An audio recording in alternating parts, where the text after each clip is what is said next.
എന്റെ എച്ചിൽ നിന്ന പട്ടിയാണ് നിങ്ങള്. നിങ്ങൾ എന്റെ മുഖത്തേക്ക് കുരയ്ക്കുന്നോ?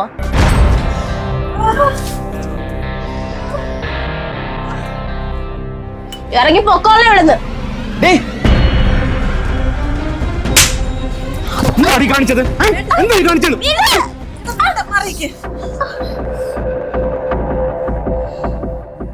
താനെ തല്ലിയല്ലേ, എനിക്ക് കാണിച്ചു തരാൻ ഞാൻ എന്റെ ഡാഡിയുടെ അടുത്ത് പോവാ.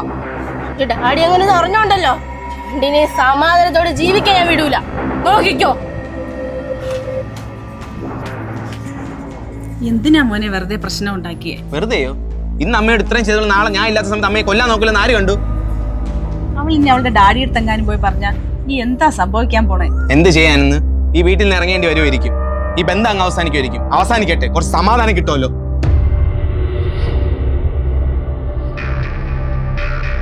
മോളെ മോളെ അമ്മേ, അവളങ്ങ് പോട്ടെ. ഡാഡി ഇനി എന്തൊക്കെ പറഞ്ഞാലും എന്നെ തല്ലി അയാളുടെ കൂടെ ഞാൻ ജീവിക്കൂല. പിന്നെ എന്താ അതിന്റെ ഉദ്ദേശം? ഇവിടെ തന്നെ നിൽക്കാനാണോ? ദേ, ഒരു കാര്യം ഞാൻ പറഞ്ഞേക്കാം. നിന്റെ കൊണവതയാരൊന്നും അങ്ങേരെ അറിഞ്ഞിട്ടില്ല. ഇനി നീ ആയിട്ട് അത് അറിയിക്കാൻ പോകരുത്. ഒരിക്കൽ ഒളിച്ചോടിയ പെണ്ണിനെ വിവാഹം കഴിക്കാൻ ആരെങ്കിലും തയ്യാറാവോ? അവനൊരു പാവം ആയതുകൊണ്ടേ നിന്റെ ബാക്ക്ഗ്രൗണ്ട് ഒന്നും ചകയാൻ പോയില്ല. അന്ന് എന്റെ ക്യാഷ് ഉള്ളത് കൊണ്ട് അതെല്ലാം ഞാൻ ഒതുക്കി തീർത്ത്. നമ്മളെ ക്യാഷ് ഉണ്ടല്ലോ ഡാഡി, പിന്നെ എന്തിനാ ഇവനെയൊക്കെ പേടിക്കുന്നേ? എനിക്ക് ഇവരൊന്നും പേടിക്കേണ്ട ആവശ്യമൊന്നുമില്ല. അവരോട് പോവാം. അവൻ എന്തിനാ തല്ലിയെന്നൊക്കെ എനിക്കറിയാം. എന്റെ പൊന്നു മോളെ, നിന്റെ സ്വഭാവ മഹിമയെന്ന് നീ എന്നെ കൊണ്ട് പറയിപ്പിക്കരുത്. ആ തള്ള അവിടെ നിൽക്കുന്നതിന് നിനക്കെന്ത്? ദേ, നീ ഈ കാട്ടിക്കൂട്ടുന്നതെല്ലാം പണത്തിന്റെ പുങ്കാണെങ്കിൽ എന്റെ പൊന്നു മോളെ നീ ഇത് കേക്ക്. ബിസിനസ് എല്ലാം പൊളിഞ്ഞ് നിന്റെ ഈ ഡാഡി കടത്തിന്മേൽ മുങ്ങിയാണ് നിൽക്കുന്നത്. നീ അവിടെ സമാധാനമായിട്ട് കഴിയണല്ലോ എന്നുള്ള ചിന്തയിലാണ് ഞാൻ നിന്നെ ഇതൊന്നും അറിയിക്കാത്തത്. മര്യാദക്ക് തിരിച്ചു പോക്കണം. അവരെന്താ പറയുന്നതെന്ന് കേട്ടെ അടങ്ങി ഒതുങ്ങി ജീവിക്കാൻ നോക്ക്. നിന്റെ ചരിത്രമൊക്കെ അറിഞ്ഞാലേ അവർ നിന്റെ മുഖത്ത് കാർക്കിച്ചു തുപ്പും. പിന്നെ ആളുകളുടെ മുമ്പിൽ നീ വെറും കോമാളി. നിനക്ക് വല്ല മനസ്സിലാവണം. ആ ശരി, ഞാൻ പോവാ. പക്ഷേ ആ വീട് എന്റെ പേരിലായിരിക്കുന്നത്. അങ്ങനെ നോക്കുമ്പേ ഞാൻ ആ വീട്ടിലെ മഹാറാണിയാ. അവരൊക്കെ എന്റെ അടിമയും. എനിക്ക് അത് മതി. എന്റെ ഭാഗത്തും തെറ്റുണ്ട്. ജനിച്ചപ്പോ മുതലേ വാറ്റാത്ത സ്വർണ്ണ കാണ്ടി വെച്ചു കൊടുത്തല്ലേ വളർത്തിയത്.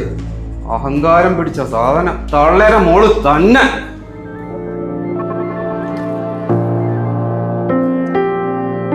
എന്തേ ഡാഡി അടുത്ത് പോകുന്നില്ലേ? ഞാൻ ഇറങ്ങിപ്പോയെന്ന് വിചാരിച്ചേ രണ്ടുപേരും സന്തോഷത്തോടെ ഇരിക്കണല്ലേ? എന്റെ ശല്യം അങ്ങ് തീർന്നെന്ന് വിചാരിച്ചോ?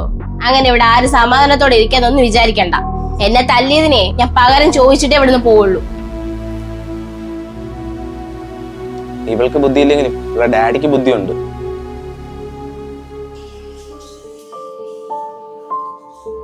ഫുഡ് എടുത്ത് വെച്ചേ. അയ്യോ മോളെ, ആഹാരം ആകുന്നേ ഉള്ളൂ. ഞാൻ കറക്റ്റ് 1 മണിക്ക് എന്നെ ഫുഡ് കഴിക്കുന്ന കാര്യം നിങ്ങൾക്ക് അറിയില്ലേ? മോള് പോയിട്ട് പെട്ടെന്ന് വരുമെന്ന് വിചാരിച്ചില്ല, അല്ലെ ഞാൻ റെഡിയാക്കി വെച്ചേനെ. ഓ, ഞാൻ എന്താ അതുവഴി പോകുന്നു കരുതിയോ? നിങ്ങൾക്ക് ആ കൂടി കിച്ചൺ ഡ്യൂട്ടിയല്ലേ ഇവിടെ ഉള്ളൂ. അത് മര്യാദയ്ക്ക് ചെയ്യാൻ കഴിയില്ലേ? നിങ്ങൾ കാരണം എന്റെ എല്ലാ ഡയറ്റ് പ്ലാനും തെറ്റിക്കൊണ്ടിരിക്കാം. ഒരു നേരം ആഹാരം കഴിക്കാൻ മുടങ്ങിന്ന് പറഞ്ഞേ നീ ചത്തൊന്നും പോയില്ല. അത്രയ്ക്ക് വിശപ്പുള്ളവനാണെങ്കിൽ എന്ത് ചെയ്യണം? അടുക്കളയിൽ കയറി എന്തെങ്കിലും ഉണ്ടായി കഴിക്കണം. നിനക്ക് അമ്മയെ കണ്ടുകൂടാ. അമ്മയ്ക്ക് വൃത്തിയില്ല എന്നൊക്കെ പറഞ്ഞിട്ട് നാണമില്ലാതെ അവരുണ്ടാക്കുന്ന വാങ്ങിച്ച് കഴിക്കാൻ അറിയാം. പോയി ദേഹനി പോലെ ചെയ്യാൻ നോക്ക്. I will show you. ഓ, ഒന്ന് പോടി.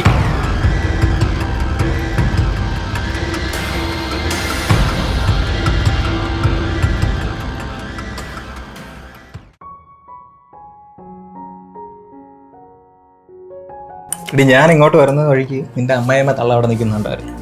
ആ തളയിട്ട് പോകാൻ പറ. എന്റെ കാര്യം നോക്കണം. നിന്റെ ഭർത്താവ് ഇവിടെ? അങ്ങേർക്ക് നൈറ്റ് ഡ്യൂട്ടിയാടാ. അതുകൊണ്ടല്ലേ നിന്റെ അടുത്ത് ഇപ്പൊ വരാൻ പറഞ്ഞ. അല്ലേ ഞാൻ നിന്നിപ്പോ വിളിക്കുവോ? ഒന്നുകൂടെ ഒഴിക്കട്ടെ.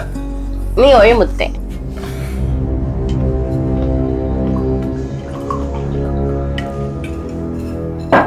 എടി, നീ എന്ത് സുന്ദരിയാ. എനിക്ക് അവനെ കിട്ടിയുള്ളൂ. എന്ത് ചെയ്യാ, എന്റെ വിധി. എനിക്ക് കമ്പനി നീ ഉണ്ടല്ലാടാ. എനിക്ക് അത് മതി.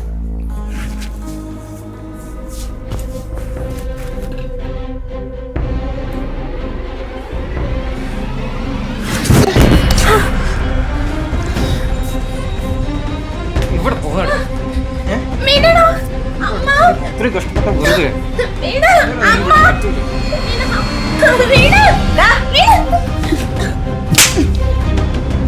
ഇറങ്ങി പോടാ പട്ടി.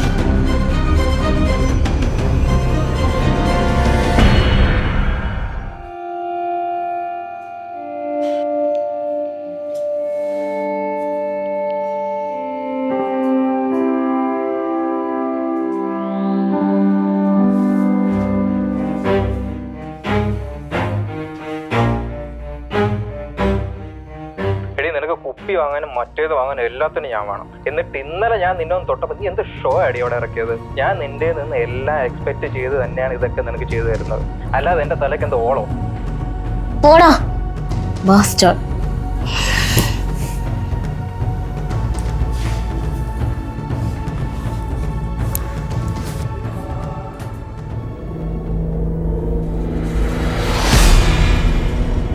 കെട്ടൊക്കെ വിട്ടോ? ഇന്നലെ ഇവിടെ എന്താ നടന്നതെന്ന് വല്ല ബോധമുണ്ടോ? ഞാനിവിടെ ഇല്ലായിരുന്നെങ്കിൽ എന്താവുമായിരുന്നു അവസ്ഥ? ആൺകുട്ടികളെ ഫ്രണ്ട്സായിട്ട് തിരഞ്ഞെടുക്കുന്നതൊക്കെ നല്ലത് തന്നെ.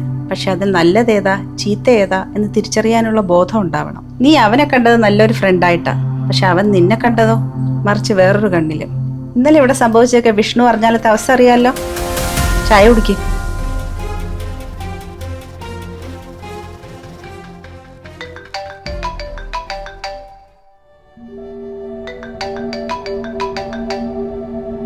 ഹലോ എടാ, നിന്റെ മനസ്സിരിപ്പ് ഇതായിരുന്നല്ലേ? നീ കാരണം തള്ളേരെ മുമ്പിൽ എനിക്ക് വാ തുറക്കാൻ പറ്റാത്ത അവസ്ഥയാണ്, അറിയോ? എന്റെ അടുത്ത് ആര് പറഞ്ഞു ഇന്നലെ കട നില വിളിക്കാൻ? എന്റെ ആഗ്രഹം അങ്ങ് സാധിച്ചെന്നാ പോരെ? നിന്റെ ആഗ്രഹം ഒന്നും ഒരു കാലത്ത് നടക്കാൻ പോകുന്നില്ല. ഫോൺ വെച്ചിട്ടൂടെ പട്ടി.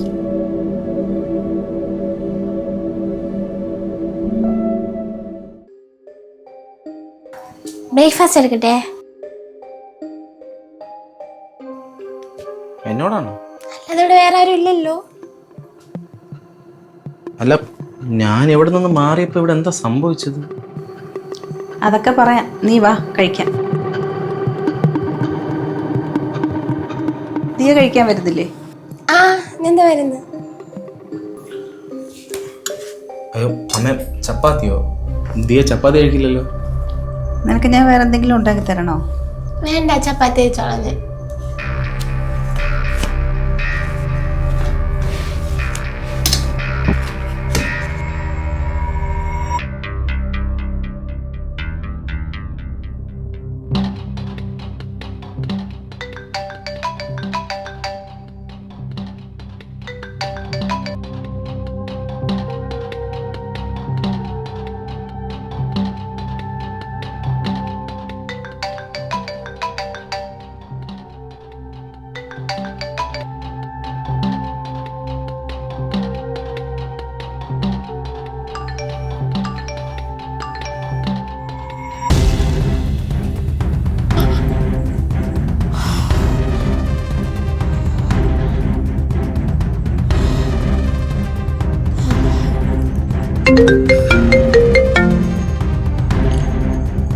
ഇപ്പൊ നിനക്ക് തിരിച്ചു വിളിക്കാനൊക്കെ അറിയാം. എടാ, നീ ആ ഫോട്ടോയും വീഡിയോസ് ഒക്കെ ഒന്ന് ഡിലീറ്റ് ചെയ്യണം പ്ലീസ്. അതൊക്കെ കഴിഞ്ഞ കാര്യമല്ലേ? അതെ, പക്ഷെ എന്റെ ആഗ്രഹം നീ നടത്തി തന്നേ പറ്റൂ. ഞാൻ നാളെ നിന്റെ വീട്ടിലേക്ക് വരും. പേടിക്കണ്ട, നിന്റെ കെട്ടിയാൻ പോയിട്ടേ ഞാൻ വരുള്ളൂ. അപ്പൊ അതിന് മറുപടി പറഞ്ഞാൽ. അപ്പൊ ശരി, ഗുഡ് നൈറ്റ്, നാളെ കാണാം. ഹലോ ഹലോ ദിയ, ഓ സോറി, കോളിലായിരുന്നു. ഞാൻ പിന്നെ വരാം. ഇല്ല, വിഷ്ണു പറഞ്ഞോ? ഒന്നുമില്ല, തനിക്ക് എന്താ ഒരു മാറ്റം? എന്ത് പറ്റി? അമ്മ എന്തേലും പറഞ്ഞോ? ഇല്ല. എന്തേ? ഇല്ല, വെറുതെ ചോദിച്ചതാ. വിഷ്ണു എന്നോട് ദേഷ്യം എന്തേലും ഉണ്ടോ? എടോ, എനിക്ക് തന്നെ എന്ത് ഇഷ്ടമാണെന്ന് അറിയാമോ? ഇപ്പം തന്നെ തന്നിലുണ്ടായ ചെറിയ മാറ്റം പോലും എനിക്ക് എന്ത് സന്തോഷം ഉണ്ടായെന്ന് അറിയാമോ? അപ്പൊ ആരെങ്കിലും എന്നെ പറ്റി എന്തെങ്കിലും പറഞ്ഞാ ഇഷ്ടം പോവോ? എടോ, എനിക്ക് തന്നെ അറിയാമെന്നുള്ളതുകൊണ്ടല്ലേ താൻ എന്തൊക്കെ പറഞ്ഞിട്ട് ഞാൻ തന്നെ വിട്ടിട്ട് പോകാത്തത്. എനിക്കറിയായിരുന്നു താൻ എന്തെങ്കിലും ഞാൻ വിചാരിക്കുന്നവർത്തൊരു ഭാര്യയാകുമെന്ന്.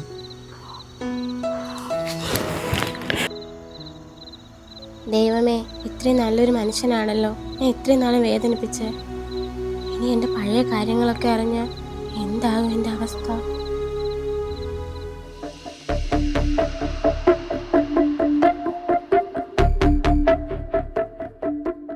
പുറത്തോട്ടിറങ്ങി വാടി.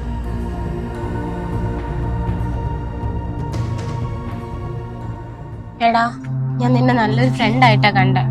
ആ നീ എന്നോട് ഇങ്ങനെ കാണിക്കുമെന്ന് ഞാൻ ഒട്ടും വിചാരിച്ചില്ല. നീ വലിയ പുണ്യവതി. ഒരു കെട്ടിയാൻ ഉണ്ടായിട്ടല്ലേ നീ എന്നെ കൊണ്ട് നടന്നത്? വല്ല കുടുംബത്തിൽ പറഞ്ഞ പെമ്പിളെ ചെയ്യുന്ന പണിയാണത്. പിന്നെ കുറെ പൈസ ഉണ്ടെന്നുള്ള അഹങ്കാരം അവക്ക്. ശരിയാ, എൻ്റെ ഭാഗത്തും തെറ്റുണ്ട്. എനിക്ക് ശരിക്കും അങ്ങനെ ഒരു അഹങ്കാരം ഉണ്ടായിരുന്നു. പണത്തിന് മീതെ പരുന്നും പറക്കൂല എന്നുള്ളൊരു അഹങ്കാരം. പക്ഷേ പൈസയേക്കാൾ ചില ബന്ധങ്ങൾക്ക് കൂടുതൽ വാല്യൂ ഉണ്ടെന്ന് എനിക്കിപ്പോൾ അറിയാം. അതുകൊണ്ടാണ് ഞാൻ പറഞ്ഞത്, എത്ര പണം വേണമെങ്കിലും തരാം, നീ എന്നൊന്ന് വെറുതെ വിടണം. പൈസ മാത്രം പോരാ, കൂടെ നിന്നെയും. അല്ല, ഞാൻ അയച്ച ഫോട്ടോസും വീഡിയോസൊക്കെ നീ കണ്ടില്ലേ? നീ നിന്റെ പഴയ കാമുകനെ ഒളിച്ചോടിയപ്പോൾ ഉള്ള ലീലാവിലാസങ്ങളെല്ലാം എൻ്റെ ഈ ഫോണിനകത്തുണ്ട്. അത് നിന്റെ ഭർത്താവിനും അമ്മയ്ക്ക് അറിയത്തില്ലല്ലോ. എല്ലാവരെയും ഞാൻ അറിയിക്കാം. എടാ പ്ലീസ്, അവരെയൊന്നും അറിയിക്കരുത്. ഞാൻ എന്ത് വേണേലും ചെയ്യാം. എന്ത് വേണേലും ചെയ്യും.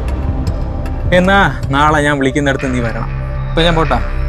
ശരി, കാണാം.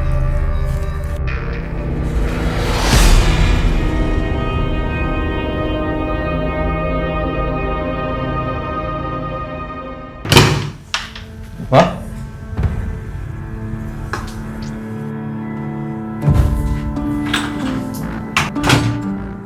നീ എന്തിനാ ഡോർ ലോക്ക് ചെയ്തത്? നിനക്ക് എന്തിനു പേടിയാണ്? ഞാൻ എന്തിനാ നിന്നെ പേടിക്കുന്നേ? എനിക്കേ കുറച്ച് സംസാരിക്കാനുണ്ട്. നീ പറഞ്ഞു, ഈ ദിവസം മുഴുവനും നമുക്കുള്ളതാ. ഞാൻ ഫോട്ടോസും വീഡിയോസും ഒക്കെ ഡിലീറ്റ് ചെയ്തേ. അതൊക്കെ ഞാൻ ചെയ്യാം. നിന്റെ എക്സ് ഇല്ലേ, ലെവനെ കൂടെ വിളിക്കണമെന്ന് വിചാരിച്ച. അത് എന്റെ കാര്യം നടക്കട്ടെ. നീ ആ ഫോട്ടോസും വീഡിയോസും വെച്ചിട്ടാണ് ഇതൊക്കെ കാണിക്കുന്നെങ്കിൽ നിനക്ക് അത് വെച്ചൊരു ചുക്കും ചെയ്യാൻ പറ്റില്ല. എന്റെ അഹങ്കാരത്തിന് ഇപ്പോഴും ഒരു കുറവില്ല. ഇല്ലടാ, നീ എനിക്കൊരു സർപ്രൈസ് തന്നില്ലേ? അതേപോലെ ഞാൻ നിനക്കൊരു സർപ്രൈസ് കരുതി വെച്ചിട്ടുണ്ട്. എന്ത് സർപ്രൈസ്? ഞാൻ കാണും.